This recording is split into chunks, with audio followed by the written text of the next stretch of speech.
And we're back, ladies and gentlemen, live on the Philippe Matthews Show. Thank you for tuning in wherever you are around the world. This is a huge, momentous, monumental show. I am so excited to have Dr. Jacqueline Badalora with me. She is an author. She is the author of Birth of a White Nation, The Invention of White People and Its Relevance Today. There's her book right there. It's a fascinating book on race in America that begins with an exploration of the moment in time when white people as a separate and distinct group of humanity were invented through legislation and enactment of laws. Now, Dr. Badalora is an anti-racist writer, attorney, and professor of sociology, anthropology, and criminal justice at St. Xavier University in Chicago. How are you, my dear? Thank you so much for being with me. I'm great, and I'm really pleased to be with you, Philippe. Wow. Well, I read your book. I could not put the book down. As I told you in the green room, I ended up buying the Kindle because I had so many highlights. I said, there's no way I'm going to transcribe all these highlights to paper. I just do it on the Kindle. And it is absolutely amazing. Let's start with this.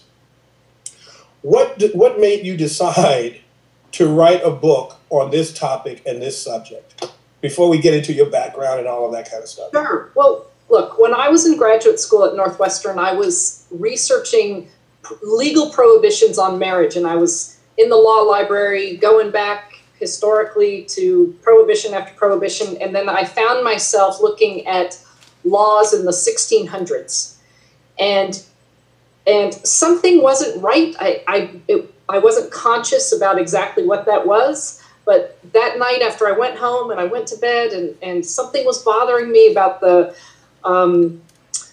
what I had read in my research, but I couldn't put my finger on it. And then at some crazy hour in the morning, as such things tend to go, I woke up and I realized, wait a minute, white people weren't there. Like that label that I have grown up with that was attached to my birth certificate, so certainly for my entire lifetime, was a category I just took for granted.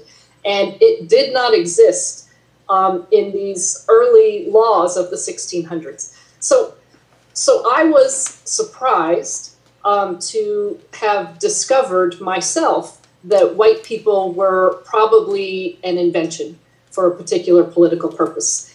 And so because I found it so fascinating and so important for my own personal understanding of this construct we call race, I really knew that it was important to share, and I thought other people would also find it really important and valuable.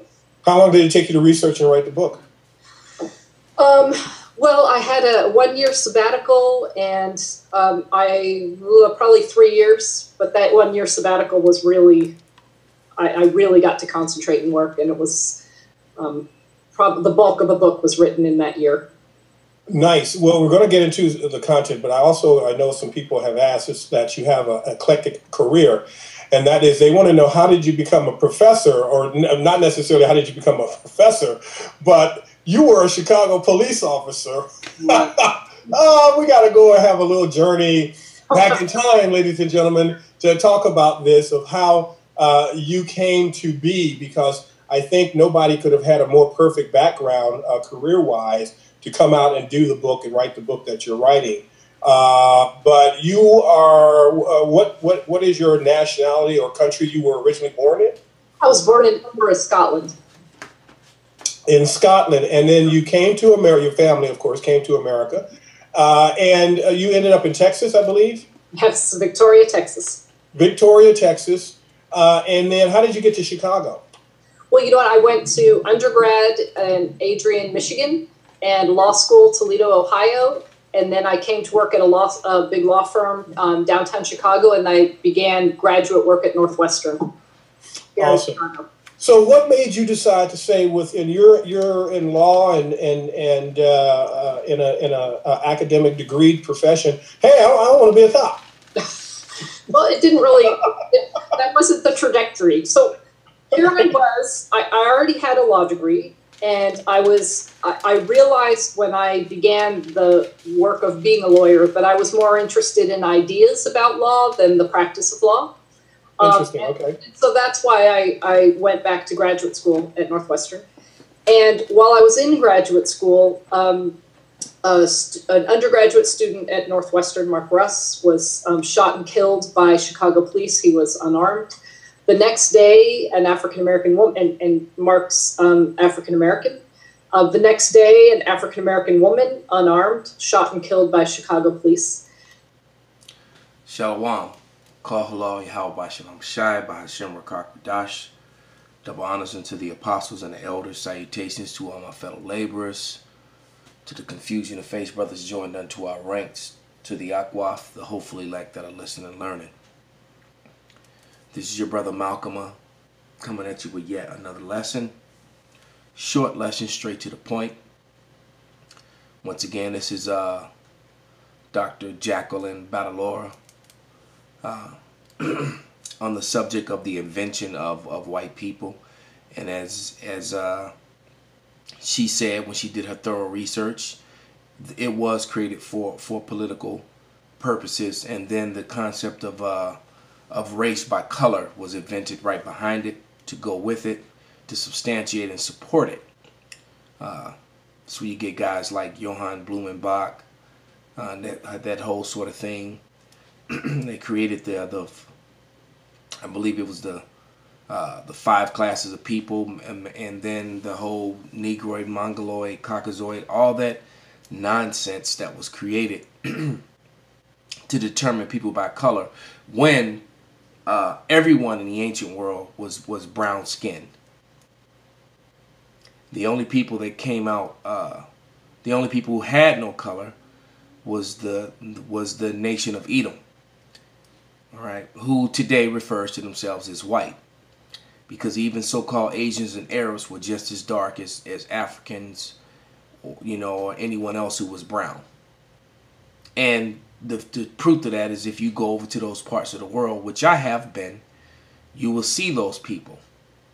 All right, you will see Arabs darker than Negroes, as dark as Africans, and Asians as well. All right, you have to understand, a lot of people have been lightened up over the centuries through the dominance of the rule of the people referred to as Esau, Edom, who are totally exposed now. So the harder that they try, it's like the more that they say black Hebrew Israelites, the more that they're being made to be liars. Especially when you look at the amount of Spanish-speaking Northern Kingdom Israelite camps that are in and around the world. All right, you have the brother down in Mexico, you have the brother out in Puerto Rico, you have the brother down in Costa Rica, that camp, and there's a brother in Brazil. And then you have a few Confusion of Faith brothers in different parts of the world too. You got a brother over in Germany, and you got brothers in Holland. It just goes on and on and on. And you have a couple different Gadite camps that are not necessarily GMS, but nevertheless they are Israelites, and they are pushing the truth. And the problem with this, with people like Alex Jones, and whose real name is Bill Hicks, that extremely unattractive red bastard of a woman, hateful woman, Caitlin Bennett, people like them, even Glenn Beck, who knew that the natives and Hispanics are Israelites, but yet he wants to say black Israelites. That just goes to show you how much of a blatant, outright liar that Esau Edom is. And the problem is that they do not like the message that is in the Bible now that they know that they are the nation of Edom, and pushing the lie that the Israelites are twisting the words of the Bible. They're reading straight from the Bible. And it is clear that the Most High God, who you ignorantly call Jehovah or Yahweh, all these other names, that Yahweh and Yahweh Shai is against the nation of Edom. And the nation of Edom, their time is up. This is the end. Their time is up and they are exposed. The son of perdition has been exposed. This is Psalms 137 and verse 7. Remember, O Yahweh, the children of Edom in the day of Jerusalem, who said, raise it, even to the foundations thereof. O daughter of Babylon, and all Christians, including Edomite Christians, so-called white people, many of them agree that America is Babylon. O daughter of Babylon, who art to be destroyed, happy shall he be that rewardeth thee as thou hast served us. So we all know what was done to Latinos, natives, and Negroes in Americas and during the time of the transatlantic slave trade in America and in Europe, in every place, in the islands in every place where they were taken to. O daughter of Babylon, who art to be destroyed, happy shall he be that rewardeth thee as thou hast served us. That vicious cup of chattel slavery, Jim Crow laws. The first fired, the last hired. Shot down and hunted in the streets by Klansmen and policemen. Hung by the hundreds of thousands after slavery. Verse 9. Happy shall he be that taketh and dasheth thy little ones against the stones. See, the Most High, who you ignorantly call God and Jesus, is calling for the destruction of the nation of Edom at the hand of his people Israel. Ezekiel 25 and 14. And since it's been proven beyond a shadow of a doubt, often by so-called white people, that the people in the land of Israel are not the people of the Lord, that they are convert imposters. Well, when it says by the hand of his people, eventually the Lord is going to allow the actual Israelites, he's going to empower them and put them in a position to subdue and destroy and render unto the nation of Edom what was done to them.